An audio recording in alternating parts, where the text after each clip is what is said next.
Welcome to the Resilient Schools podcast. This is where we help you create a resilient school no matter what is going on in your school's world. Today, I'm excited to have on the program Carmen Zeisler. She is the director of ESSDACK Learning Centers, an educational consultant coach, and co-founding member of the ESSDACK Resilience Team. In Learning Centers, she has been instrumental in leading a redesign process through project-based learning.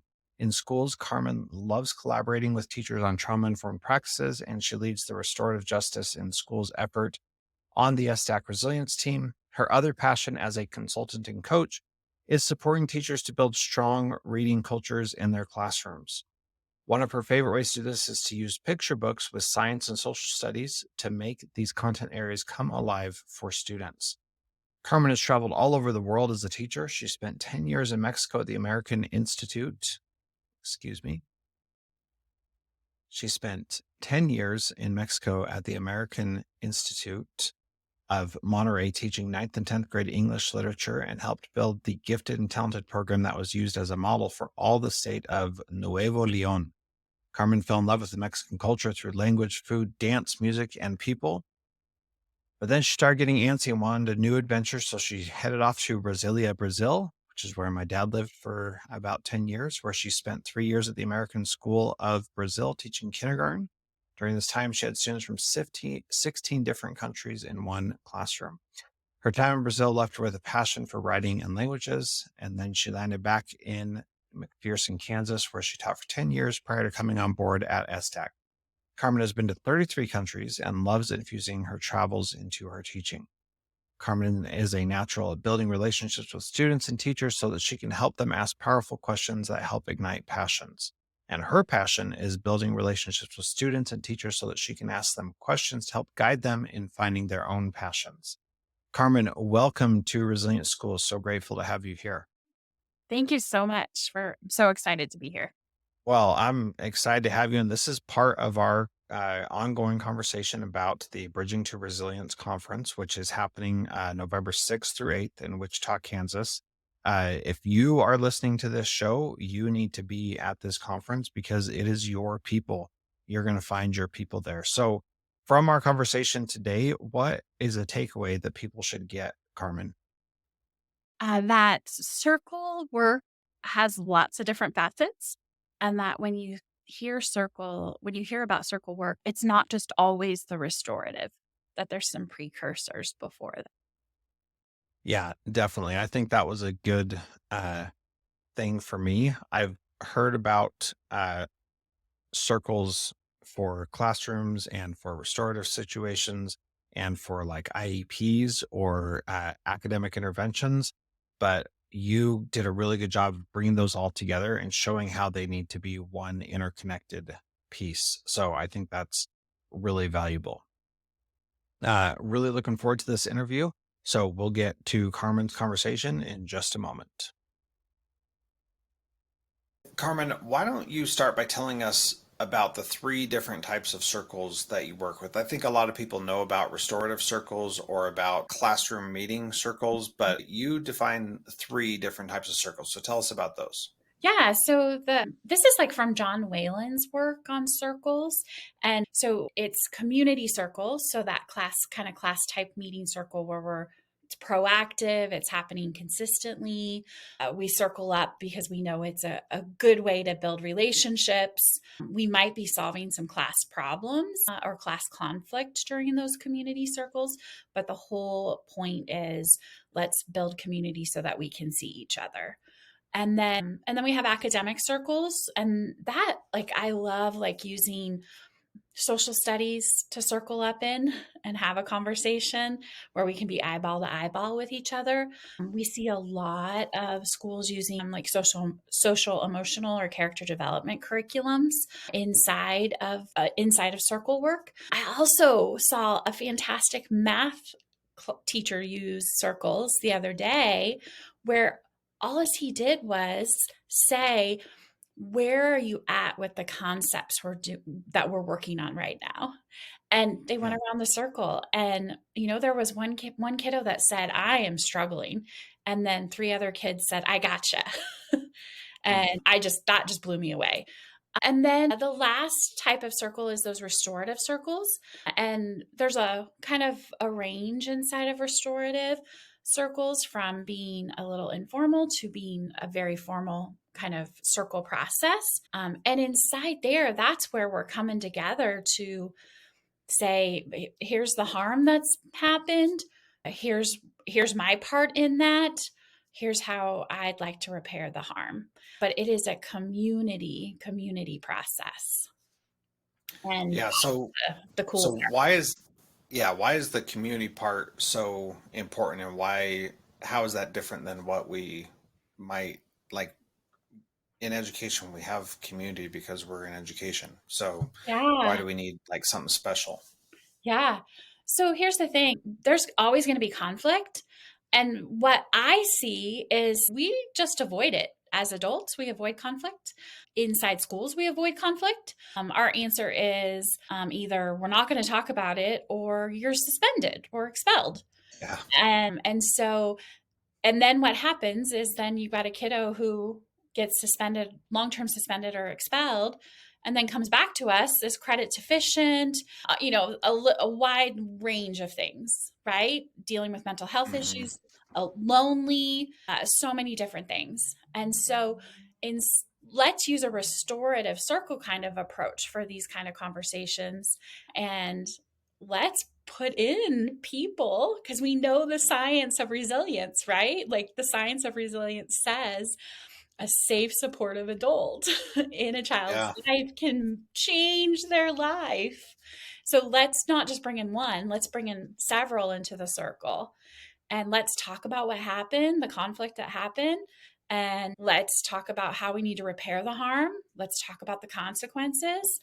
Let's create a plan of action that's going to surround that student, and help them, not just isolate them. And I think this is, I mean, going back to your point about we are conflict avoidant and we just let things happen and we don't address it appropriately or proactively, just leads to so many issues and challenges. And a lot of correct me if I'm wrong, but it seems like a lot of the reason for doing this in a circle is to be able to model and have some positive peer pressure about responding appropriately. That if this something that is there's a conflict is brought up one on one, then it can be challenging to handle that correctly. But if you're in front of all your peers and everybody else, then it's a little bit easier. Is that part of the reason why we do circles instead of just dealing with all the issues one on one? I think for me, anytime we're inside of a circle or a conversation, it's always about belonging, safety, and dignity. And so we want people to know, we want students to know, we want teachers to know that this is a space that we can share our truths, and we can share the ways that we have messed up, and that all the people in the circle are there to help and support them. And so in it's part of, like, when we're consistently doing circle work. So like that's why those community circles or class meeting type circles are so critical. We're used to being in circle. We're used to living in circle. When schools are just doing circle work just for discipline issues, it's really hard. It's really hard to feel comfortable. Like, why? I don't feel comfortable sitting. I don't know these people that well. I don't really live in community with them. And so that the consistency piece of circle work is so critical in order to go from community circle to restorative. Yeah, that makes a lot of sense, and it makes it so that the restorative part of restorative circles can happen even earlier, it Yeah. seems, and maybe prevent some of those problems. Can you share some examples of how the community circles prevent bigger issues from coming about? Yeah, for sure. So, I taught elementary for a long, long time, 20 years, and fourth grade recess, man, it's the worst. Fourth grade Yeah. recess. Those kids are coming in from recess and just at each other, right? For whatever reason. And in particular, one year it was the girl drama, a lot of girl drama. And I did not handle it well. I did not handle it well at all. And there were times that I was just like, I'm out. I'm out. Go talk to this other teacher about it. I can't. And so that's a situation where I didn't handle it well. I didn't use, and I was just like, it's going to work itself out magically somehow, even though every single day we were struggling. But I was so overwhelmed. Go to that next year, where circles were a part of our everyday. There's a problem out at the playground. We come in, a student says, I've got something we need to talk about. Okay, let's do that. And the student is able to share what the issue is. And we're able to create a plan of action right then and there. And everybody's a part of that agreement, that solution to that problem. And so there still is going to be challenges and there's still going to be issues, but hopefully it's not going to get to this point because we're having conversations around it, right? Where as the year before, I was just avoiding it because I didn't know what to do. And so the idea of just having conversations, or I was in a second grade classroom not that long ago, and there was problems with their backpacks. Backpacks were just a mess in the back of the room. And it was students that brought up the issue because another student had tripped over a backpack. And he says, it's just not okay that we have this issue with our backpacks. How can we solve this? And so the students, they circled up just like they normally would. Here's the problem. What are some possible solutions? Second graders are taking notes, and then they're creating the plan. And so it's solving the problem before it becomes something bigger, because maybe that backpack issue, that backpack problem isn't that big of a deal, but somebody could have gotten hurt, right? But these kind of things fester into bigger things inside classrooms. And so being able to just stop for a minute, have the conversation, and hear the voices of the students, and they're going to figure it out. They are going to figure it out. Yeah. Can you talk about well, before I say that, let me just say that story about kids bringing up the issue and saying, here's what we need to do. We want kids to have ownership of what is going on in their lives. And too often it's so easy in education to say, well, that's not my problem. I'm going to let the teacher deal with it. And this is an issue where kids saw the issue and said, let's come up with a way to deal with it. And maybe the teacher was avoiding it. Maybe the teacher just had too many other things on her plate and couldn't get to it. So the next thing I want to talk about is, it feels like this is another thing. It takes time. Kids process things slower than they may not get to the same place that adults would get to, and may come up with some not great ideas. Why take the time to go through this process when we already have so much pressure on us as educators to, be focused and get things done? And this seems like another thing that is just going to take a lot of time. Yeah, it is going to take time, but as an educator, I'm going to spend my time somewhere, right? And so I think a lot of time that I pour into these restorative conversations with students at these community circles, it's helping us so that we're not going to be spending all of our time on discipline issues later on. But the other thing is I'm a huge advocate for this, is that we think kids know automatically how to solve problems. And it's just not true. There has to be some teaching and practicing in how to be able to say, I'm upset about this, or I'm mad about this, and letting them learn how to walk through a process to be able to solve problems. What I see right now in our world, I see it in my own little town that I live in. Facebook is just of people just dropping stuff all over the place, around schools, mind you, around schools, around teachers, and specifically around a bond issue, all of that. But there's no way, they're not having conversations with people. And I think some of it is that people never learned how to do that, how to have a conversation where we might be on different sides, but we can still listen. We can still listen to each other. And I think with our kids, if we give them opportunities to be able to actually solve the problem, to walk through, to be able to share, this is how it is, this is how I'm feeling, this is what it did to me, this is the harm that it caused, and be able to also and listen to the other person as well, or other people as well. Like, those are just tremendous skills that we're giving students opportunity to practice. I get it. It takes a lot of time and it takes a lot of energy. And sometimes it's easier just to say, we're going to do it this way. Right. Mhm. And Yeah. sometimes we're going to have to, right? I mean, sometimes that is what we're going to need to do. But any opportunity that we have to give kids the time and the space to be able to learn conflict resolution, that is a huge, huge win in my book, because they're going to be the adults one day. And I want them to be the adults that know how to have conversations, and not the ones that I'm seeing today that don't. Yeah. Yeah, totally. And giving them an opportunity to do that in a place where there's a mediator, the teacher, who's saying, this is how we handle it appropriately, and this is Yeah. how you say you really hurt my feelings in a way that somebody will actually listen to. Like, those are really valuable, important skills for them to learn. So talk to us about the structure of a circle meeting. What Yeah. does that look like? What parts are essential and what parts depend on the circumstance? Yeah. So as you dig into circle work, everybody kind of has their own flow, like, of a circle.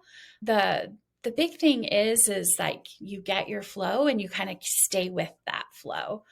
And there's something about students just knowing, like, here's how it's going to work and here's how it's going to run. And so I love starting off with some sort of opening activity. And that could be a mindfulness activity, a quote, a song, a poem. I mean, so many different ways to open up that circle and just invite everybody into the circle. And then there's always a values round. And it could be that we're just reviewing the values that we've already gone over. Or it could be that we're saying, okay, what value are you bringing to the circle today? And so for some, it might be creativity, some might be respect, but just knowing what we're bringing to the circle is a way for voice and choice, and also just a way to cement who we are in the circle today. And then round one is always a check-in. There's tons of check-ins that you can do. It's usually related to where you're at, where you're coming from. The one that we love using is, are you mad, sad, glad, afraid? What's that mostly about? And so depending on the size of your group, that might be a whole group check-in, or it might be, you might do what we call concentric circles, where it's 3 people coming together to form a circle inside of the circle to do the check-in. And then it's whatever it is you're doing. So, like, is this a academic circle? So we're going to talk about the article that we read.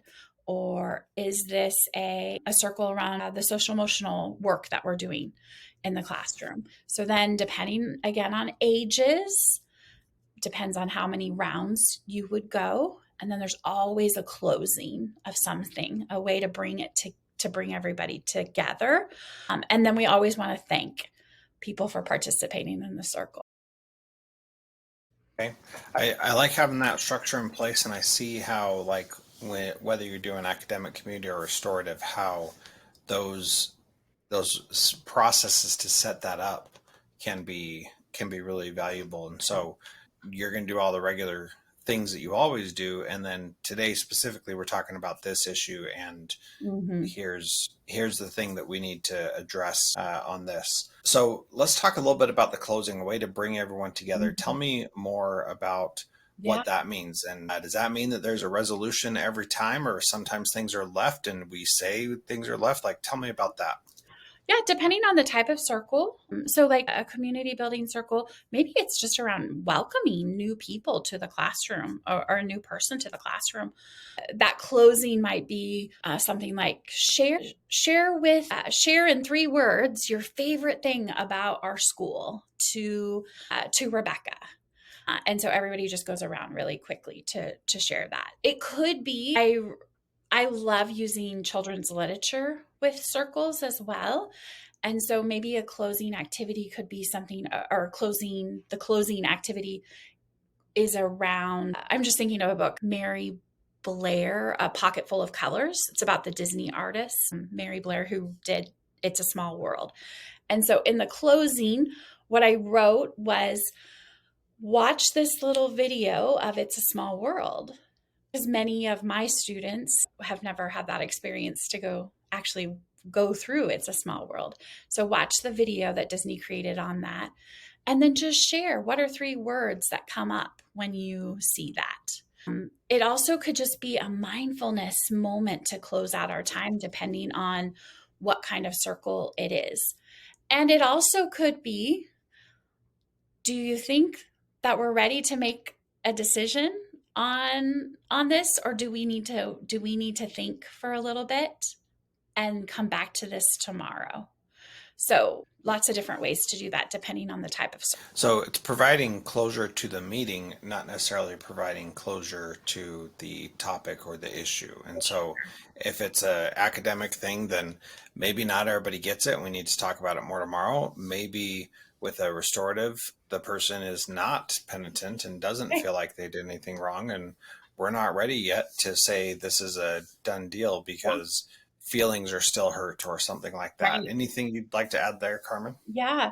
I think one thing that's really important is that we never go into something such as a restorative circle if all the parties aren't ready for that process.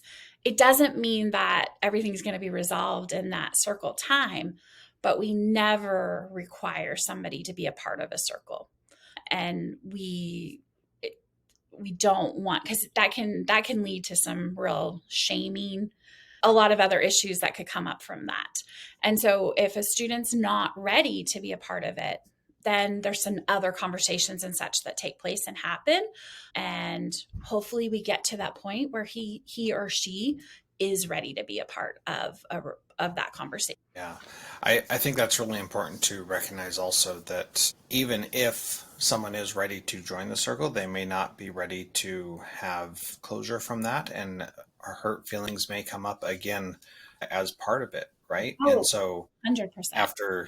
after talking through things, somebody may say, well, shoot, I wasn't upset before, but I'm sure upset now. Mm-hmm. And like it could open up a whole new issue that somebody didn't know about. And I was part of a circle with students where that did happen, Mm-hmm. where somebody thought that the issue was this big and everybody else thought the issue was much bigger. And the person who thought the issue was quite small didn't realize how big of an impact it was. And so was not ready to handle that in an appropriate way. So that the closure there, I didn't do it how you're talking about, but I basically said, hey, obviously we're not all as ready for this as we thought we were. Right. So we're going to need to come back later. And I went and did some one-on-one work with that student so they could come back and talk appropriately in that meeting with the other folks and be able to have some real closure that was beneficial.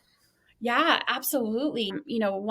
One really important part before walking into a restorative circle is the pre-meetings with each of the participants of the circle. And that includes anybody that's going to be a part of the circle. There's always a pre-meeting.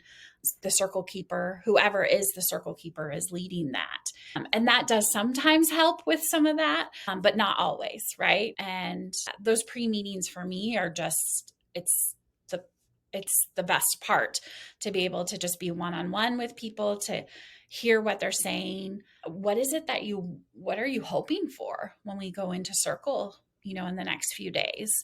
And just being able to take that information to then create the circle flow that we're going to use and go through. is critical. Yeah. So as we close here, this was really valuable. Anything else that you feel like needs to be brought up about circles? Yeah, I'm pretty passionate about, we've talked about it a little bit already, but just students that are long-term suspended and expelled. A lot of times when they come back to school, it's just like, come back in.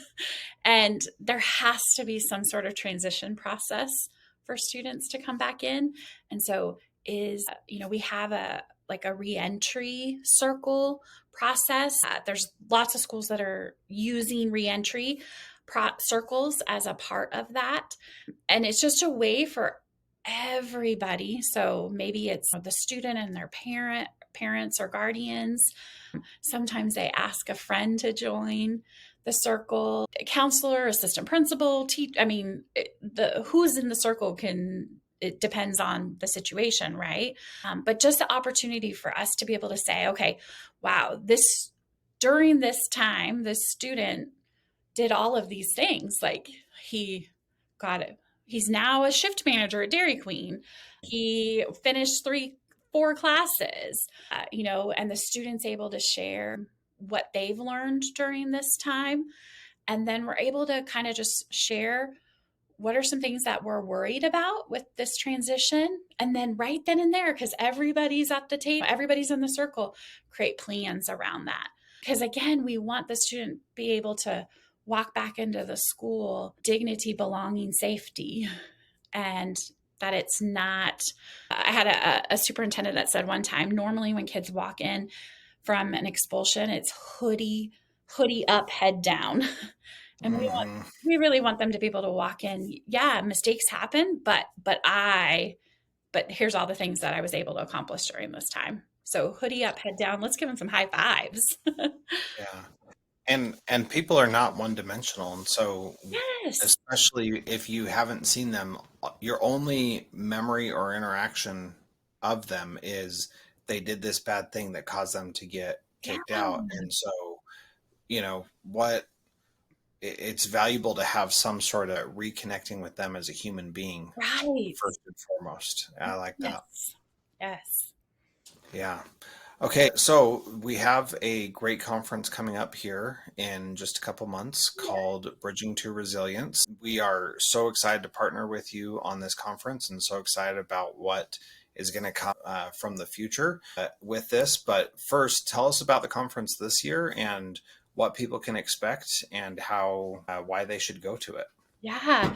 So, oh gosh, we're beyond excited about the conference this year. I get the privilege of working with all of the speakers that are coming in for the conference. And so I'm just so excited about the wide range of speakers. Like I myself was trying to pick which breakout sessions I'm going to, and I can't Yeah. decide. We have John Whalen coming, a restorative practitioner, Annie O'Shaughnessy from St. Michael's College out of Vermont, Guy Stevens, who does just some tremendous work inside of restraint and seclusion, like just against all of that, as well as Ginger Healy, and then, the resilience team, and then just some rock star teachers and administrators from Kansas that are also presenting. And so you have just this wide range of choices of there's 7 sessions each time there's a breakout. So it comes to around 56 different kinds of sessions that you have to choose from, which that's pretty phenomenal for a 3-day conference. Yeah. And if you are listening to this podcast, this is a conference that you want to be at, regardless of your role or what it is that you're doing. This is definitely a conference you want to go to and learn about all of these things more. And this is not just an educator conference either. This is for everybody in pretty much any role, right? Tell me a little bit about that. Yeah, absolutely. We have a lot of community members that come, parents who come to the conference, as well as we have students. Like there's something pretty spectacular and special when a student has the opportunity to share from the stage their experiences with school, with teachers, with just life, and what they have learned. As well, parents Parents are a huge part of the conference. We do a parent panel every time, which is probably one that just kind of just knocks us all down a little bit in terms of just the bravery of parents getting up on stage in front of 400 educators and sharing their truth and how we as educators can help and support them, how we as community members can help and support. For me, I can't get out of a parent panel without just being blown away by these amazing people. So yeah, it is. We have nurses that come. I mean, just a wide range, childcare providers, daycare, just a wide range of people. And that's what makes this conference, I feel, so special. Yeah, that's awesome. Very good. Well, Carmen, thank you so much for being part of Resilient Schools. And if you have not yet heard about the Bridging to Resilience Conference, if you're listening to this, you need to be there. So go check it out, B2R23. That's the link to register for this year. And Carmen, again, thank you for being part of Resilient Schools. Thank you so much.